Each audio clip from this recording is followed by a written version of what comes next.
dear, welcome to Kavya classes and me सपना मौर्य। तो हम आगे वाली क्लास में डिस्कशन कर रहे थे some important branch of biology, जीव विज्ञान की प्रमुख शाखाओं के बारे में हम डिस्कशन कर रहे थे।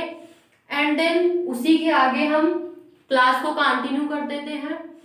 एंड एक इंफॉर्मेशन आपको देनी थी कि ये जो क्लासेस है आपकी डेली हम अपडेट कर रहे हैं, इसको आप सीरियस होके पढ़िए और अपनी प्रिपरेशन को अच्छी करिए। जितना हम बता रहे हैं, REET, UP TET, C TET and MP TET, मतलब कोई भी टेट के लिए बहुत ही इंपॉर्टेंट पॉइंट ये है और ये क्लास बहुत ही अच्छी होगी।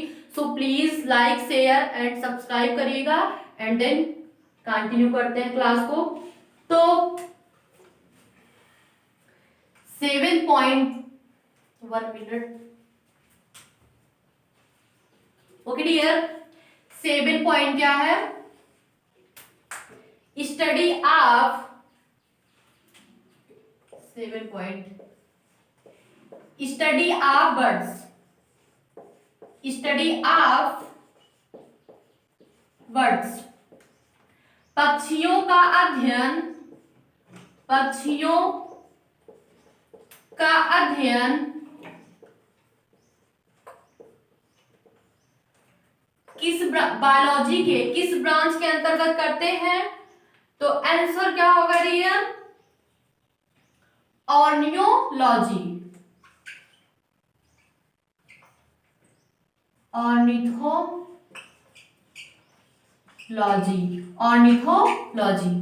ओके डियर, आंसर क्या है? ऑर्निथोलॉजी। पक्षियों का अध्ययन हम बायोलॉजी के किस ब्रांच में करते हैं? तो answer is ornithology. Okay dear, and 8 point ये भी इंपॉर्टेंट है बहुत ही। स्टडी ऑफ कैंसर, कैंसर का अध्ययन हम बायोलॉजी के किस ब्रांच में करते हैं? तो आंसर बनेगा ऑन्कोलॉजी। आंसर क्या बनेगा dear? Oncology, oncology.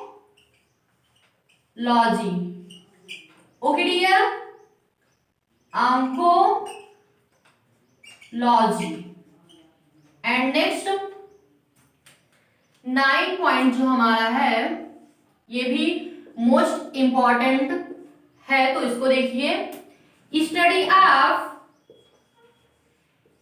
Of whale, ये एक फिश है। ओके डियर, व्हेल जो है एक फिश है। व्हेल का अध्ययन बायोलॉजी के हम किस ब्रांच के अंतर्गत पढ़ते हैं? तो answer is cytology, cytology. Okay dear, cytology. And यहां से एक कुछ क्वेश्चन और बनता है कि अगर आपसे एग्जाम में पूछा जाए कि स्टडी ऑफ फिशेस, हाँ ये भी एक फिश है, मछली है, वेल्स जो है एक फिश है, बट अगर ये पूछता है कि स्टडी ऑफ वेल्स, तो आंसर क्या बनेगा? सिटोलॉजी। ओके डियर, और अगर पूछता है कि स्टडी ऑफ फिशेस, तो आंसर क्या होगा? इक्थियोलॉजी होगा। ओके डियर, आंसर क्या होगा? इक्थियोलॉजी होगा। तो इससे जो क्वेश्चन बन रहा है वो क्या है? Study of fishes. Okay dear, तो मछलियों का अध्ययन बायोलॉजी के किस ब्रांच के अंतर्गत किया जाता है? तो आंसर क्या होगा? Ichthyology, ichthyology. ओके डियर, इतना आप लोगों को समझ में आया? Ichthyology, ichthyology. Okay dear, ichthyology. यहाँ से और भी बहुत सारे क्वेश्चन बनते हैं क्योंकि ये जो पॉइंट है बहुत ही इंपॉर्टेंट पॉइंट है। तो आइए देखते हैं और कौन से क्वेश्चन यहाँ से बनते हैं। लाइक एज ये फिश है, ओके डियर।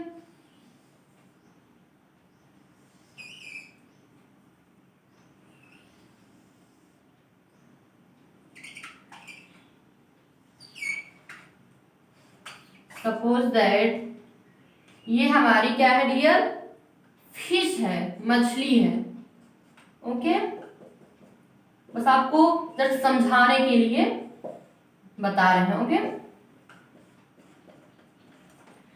तो यहां से क्वेश्चन और क्या बनते हैं।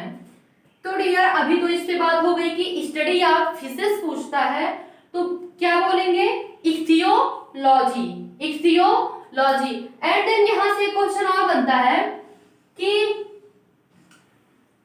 मछलियों से जुड़े रिवॉल्यूशन का क्या नाम है, मछलियों से जुड़े रिवॉल्यूशन का क्या नाम है, या फिर उस क्रांति का क्या नाम है। तो आंसर क्या होगा dear, blue revolution, blue revolution. It means नीली क्रांति, नीली क्रांति, ओके डियर, नीली क्रांति। एंड यहां से एक क्वेश्चन और बनता है, वो क्या है कि मछलियों का एक कल्चर, मतलब कल्चर पढ़ाएंगे आपको, तो मछलियों का जिसमें कल्चर किया जाता है उस कल्चर का नाम क्या है, तो it is known as pisciculture, okay dear, it is known as pisciculture. Culture हम आगे पढ़ेंगे, बट अभी आपको थोड़ी सी जानकारी यहाँ पे दे रहे हैं, ओके डियर, पीसी कल्चर। और हाँ, एक चीज और पॉइंट करिएगा, नोटिस करिएगा कि हम देखिए सब तो बता रहे हैं कि इस ब्रांच के अंतर्गत ये पढ़ा जाता है, लेकिन किसी किसी ब्रांच को हम एक्सप्लेन कर दे रहे हैं। इट मीन्स आप लोग ये समझिएगा कि ये ब्रांच जो है बहुत ही इंपॉर्टेंट है, इससे क्वेश्चन बहुत पूछा जाता है, ओके डियर। तो जस्ट इस पे स्टार लगा दीजिए, बहुत क्वेश्चन पूछा जाता है। तो प्लीज आप लोग नोट डाउन कर लीजिए, फिर हम आगे बढ़ते हैं, ओके। तो 1 मिनट आपके पास है, जल्दी से नोट डाउन कर लीजिए। और हाँ, इसकी नोट्स बनाइए क्योंकि डेली क्लासेस अपडेट हो रही है, तो आपके पास नोट्स होनी चाहिए, अच्छे से इसकी नोट्स बनाइए, आपके लिए बहुत हेल्पफुल होगा ये, यूपी टेट रीड के लिए, सीटेट के लिए बहुत ही हेल्पफुल होगी ये क्लास, बायोलॉजी की जो भी अटेंड कर रहा हो, ओके डियर। सो आगे बढ़ते हैं।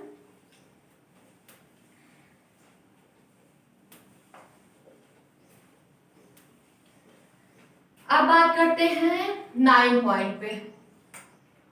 9 पॉइंट पे बात करते हैं स्टडी ऑफ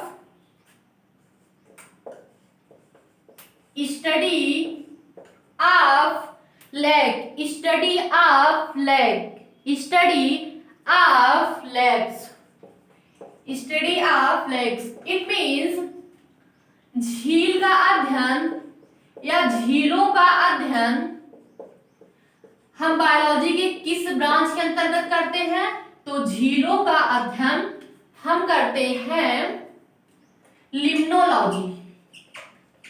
क्या करते हैं dear, limnology, okay, limnology, okay dear, limnology. And next 10 point क्या है, study of soils, soil, okay, study of soil. It means मिट्टी, कि मिट्टी का अध्ययन, मिट्टी का अध्ययन बायोलॉजी के किस ब्रांच के अंतर्गत करते हैं, तो आंसर होगा pedology, pedology, pedology, okay dear. तो क्या बात किए कि study of soils pedology and study of lakes limnology के अंतर्गत हम इनका अध्ययन करते हैं, ओके। अब बात करते हैं 11 पॉइंट पे। तो 11 पॉइंट ये है स्टडी ऑफ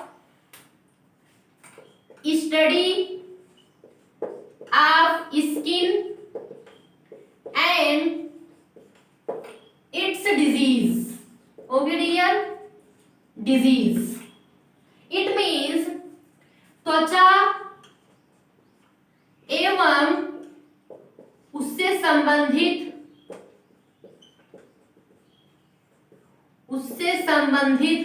रोगों का अध्ययन हम बायोलॉजी के किस ब्रांच में करते हैं? तो आंसर क्या बनेगा? डर्मेटोलॉजी। क्या बनेगा dear? Dermatology. Okay dear, hopefully आप सबको दिखाई दे रहा होगा डर्मेटोलॉजी। एंड स्किन से भी, स्किन जो है या फिर study of skin it's disease, ये भी मोस्ट इंपॉर्टेंट पॉइंट है। तो प्लीज इसे जरूर ध्यान दीजिएगा, हाइलाइटर से हाईलाइट कर लीजिएगा। तो यहां से क्वेश्चन और भी बनते हैं स्किन से कि स्किन जो होती है लार्जेस्ट ऑर्गन होती है हमारी बॉडी की। It means largest external organ. Okay dear, organ of body हमारे शरीर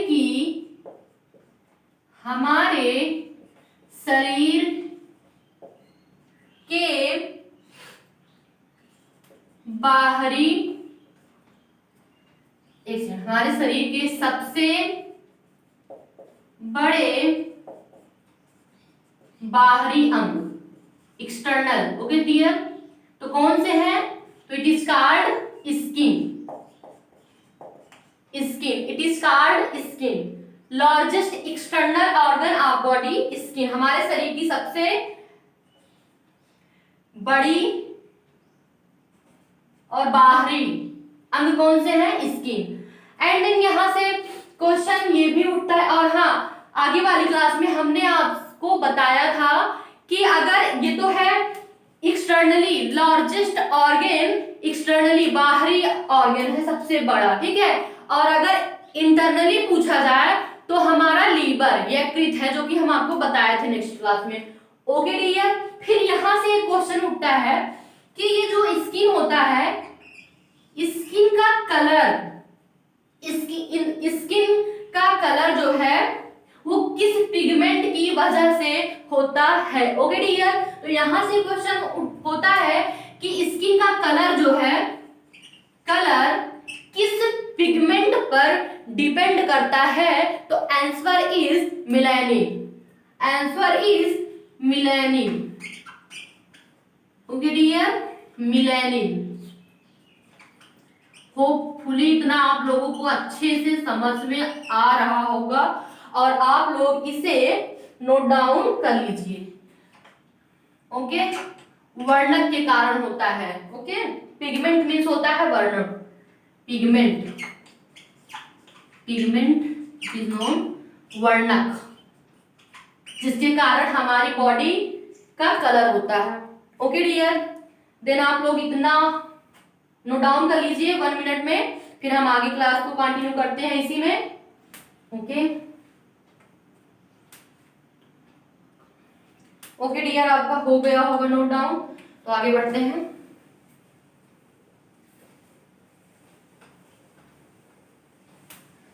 इलेवन पॉइंट पे। ओके डियर, 11 पॉइंट पे study of external organ of organism. It means जीवों के बाहरी अंगों का अध्ययन, जीवों के बाहरी अंगों का अध्ययन बायोलॉजी के किस ब्रांच के अंतर्गत करते हैं? तो आंसर क्या होगा डियर? जीवों के बाहरी अंगों का अध्ययन, study of external organ of organism.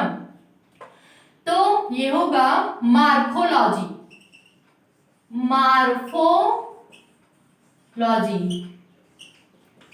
Morphology.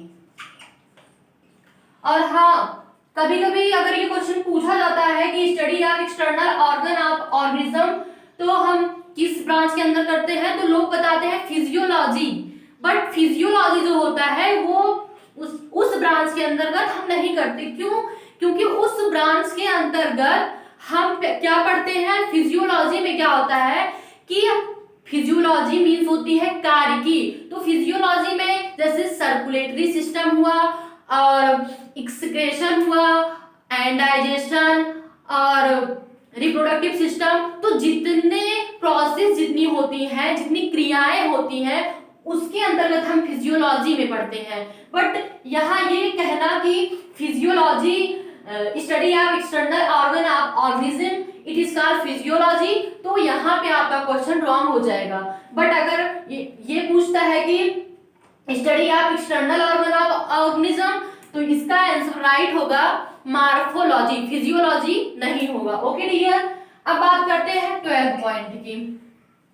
Study of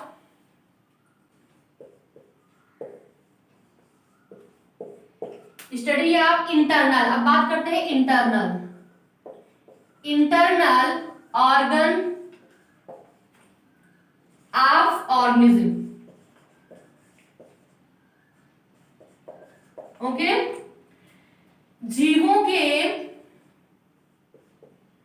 जीवों के आंतरिक, इंटरनल मीन्स होता है आंतरिक अंगों का अध्ययन बायोलॉजी के किस ब्रांच के अंतर्गत करते हैं? तो आंसर आपका बनेगा एनाटॉमी। Okay dear, anatomy.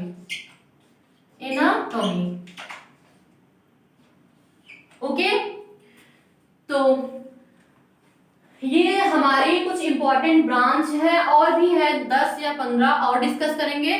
फिर उसके बाद एक फ्रेश टॉपिक उठाएंगे, हो सके तो डाइजेशन या फिर न्यूट्रिशन। ओके डियर, बहुत ही इंपॉर्टेंट रोल प्ले करती है ये आपके एग्जाम में बहुत ही पूछी जाती है। UP TET, REET, C TET, MP TET, S TET, सारे मतलब टेट में पूछी जाती है ये सारी ब्रांचेस। ओके डियर, तो होपफुली आप लोग अच्छे से क्लास को अटेंड करो एंड इसकी नोट्स भी बनाओ साथ ही साथ, तो आप लोगों को बहुत फायदा होगा। सो आज की क्लास यहीं पे ओवर करते हैं एंड देन नेक्स्ट क्लास में इसके आगे 10 या 11 शायद पॉइंट हैं, तो हम उसको डिस्कस कर देंगे। फिर उसके बाद हम एक फ्रेश टॉपिक डाइजेशन या न्यूट्रिशन से स्टार्ट करेंगे। सो प्लीज आज की क्लास अगर आपको अच्छी लगी तो please like, share and subscribe जरूर करिए। हर व्यक्ति के पास पहुंचाइए मैसेज, जिससे सभी लोग जुड़े और सभी लोगों को हेल्प मिले। ओके डियर, तो have a nice day. Hopefully आप लोग बहुत अच्छे होंगे और थैंक यू इतना सारा प्यार देने के लिए। ओके डियर, तो have a nice day, bye, I meet you next day.